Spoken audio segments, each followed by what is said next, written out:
गौ सेवा सबसे अहम सेवा है। सेवा भले ही आप गाय की कर रहे हैं, पर इससे फायदा आपका ही होता है। चलिए समझते हैं कैसे और क्यों। जिस प्राणी में सूर्य के 1000 प्रकार के किरण हैं, उसमें 3 विभाग, एक ताप, दूसरे पोषक और तीसरे गो किरण। ताप पोषक तो हम झेलते हैं, लेकिन गो किरण कोई प्राणी नहीं झेल सकता। गो किरण सूर्य केतु नाड़ी जिस प्राणी में है वही झेलती है, और सूर्य केतु नाड़ी जिस प्राणी में उसी का नाम गो है। गो किरण पीती है इसलिए उसका नाम गो है। अभी विज्ञानी चकित हो गए कि गाय के दूध में सुवर्णक्षार, गाय के घी में, गौ के मूत्र में, गाय के गोबर में।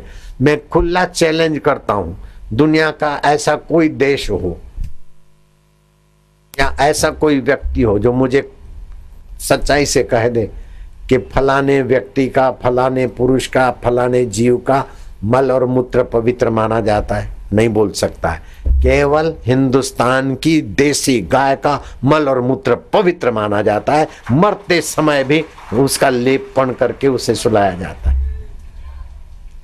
और खास बात, किसी के अंतिम यात्रा होती हो और मर गया हो या मरने की तैयारी हो, वहां गोझरण छाट दो अथवा गौमूत्र का लेपा कर दो, दुर्गति नहीं होगी। गाय के शरीर से जो ओरा निकलती है तो गाय को प्रदक्षिणा करने वाले की 7 फीट की जगह पे 14 फीट की हो जाती। आम आदमी की 7 फीट की होती है। जो ध्यान भजन करता है उसकी और बढ़ती है, लेकिन गाय को प्रदक्षिणा करे तो और सात्विक होगी। डॉक्टर ने कहा, वैद्यों ने कहा, हकीमों ने कहा, ये आदमी बच नहीं सकता, ये रोग असाध्य है। गाय को पालो और अपने हाथ से उसको खिलाओ और थोड़ा प्रसन्न करो और उसके पीठ पर हाथ घुमाओ। उसकी प्रसन्नता के वेव्स आपके उंगलियों के अग्रभाव से शरीर में आएंगे। रोग प्रतिकारक शक्ति बढ़ेगी। 2-3 महीने लगेंगे, लेकिन आप चंगे हो जाओगे। और भी गाय के पालने से बहुत सारे फायदे हैं।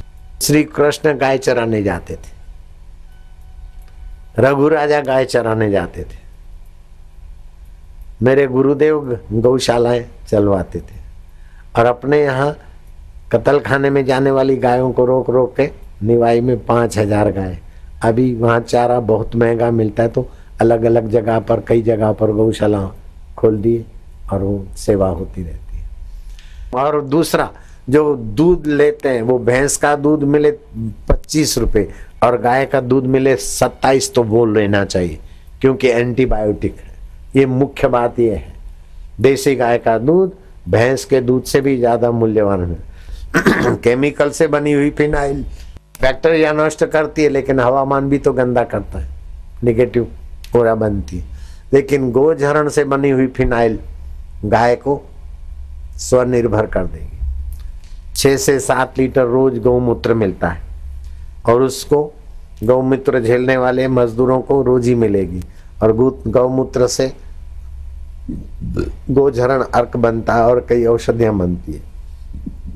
गाय के गोबर से कई अगरबत्तियां बनती है और कई कुछ चीजें बनती है। उसके साथ साथ फिनाइल बनने, और सभी लोग वही फिनाइल की मांग करो, गोझरण वाली फिनाइल। उस फिनाइल से भी गायों की सेवा होगी और घर में सात्विक ओर आएगी। तो गाय की सेवा दिखती है गाय की सेवा, लेकिन आप अपनी सेवा कर रहे हैं।